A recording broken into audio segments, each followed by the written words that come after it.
اگر ان تینوں قوتوں کو عقل کے تابع کر لیا تو صحیح راستے پہ چل رہا ہے.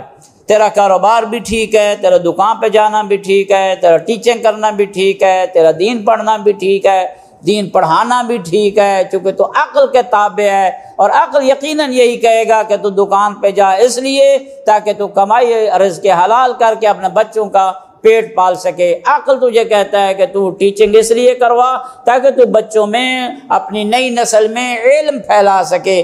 مولانا کو یہی کہتا ہے عقل کے دین آل محمد کو تو پھیلا سکے، نہ یہ کہ تیرا نام ہو، تیرا نمود ہو، تیری شہرت ہو، یہ ہو، نہ. فرمایا عقل کو اگر حکمرانی دی گئی تو ایسی صورت میں وہ بادشاہ ہوگا اور یہ تینوں قوتیں جو ہیں وہ کیا ہوں گی؟ اس کے تابع ہوں گی. اور ان قوتوں کو پھر معصومین علیہ السلام نے چند حیوانوں کے ساتھ تشبیہ بھی دی ہے.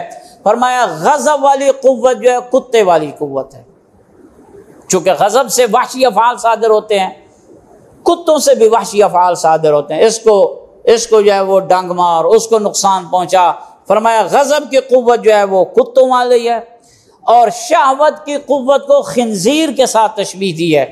فرمایا جس انسان کے اندر قوت شہوت غلبہ اختیار کر جائے حتیٰ کہ عقل پہ بھی غالب ہو جائے اور وہی فیصلہ کرنے لگ جائے، شہوت والی قوت. اور بلا ہے اس وقت انسان جب اس پہ شہوت غالب ہو جائے، کرسی کی شہوت غالب ہو جائے، پھر نہیں دیکھتا بیٹا ہے یا داماد ہے، نہیں دیکھتا ہے کہ یہ میرا عزیز ہے یا کیا ہے، بھائی ہے یا باپ ہے، نہیں دیکھتا رشتوں کو، اپنی ذات اسے نظر آتی ہے، پھر سب کچھ وہی اپنے آپ کو وہ نظر. فرمایا یہ خنزیر والی قوت اور طاقت ہے.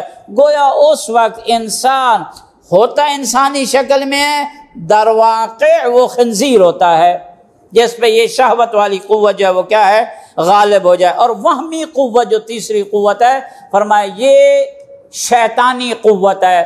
جیسے شیطان دھوکہ دیتا ہے، شیطان فریب دیتا ہے، شیطان مکر کرتا ہے، خدعہ دیتا ہے، اسی طرح انسان بھی اسی قوت کی وجہ سے لوگوں کو دھوکہ اور فریب میں لگاتا ہے. لیکن فرمایا معصومین علیہ السلام، لیکن اگر انسان کی قوت عقل جو رحمانی قوت ہے وہ ان تینوں قوتوں پہ غالب آ گئی، پھر وہ مصداق بنتا ہے اس آیہ مبارکہ کا قد افلح من زکاہا، کہ یہ وہ انسان ہے جس نے اپنے نفس کو کامیاب کر لیا.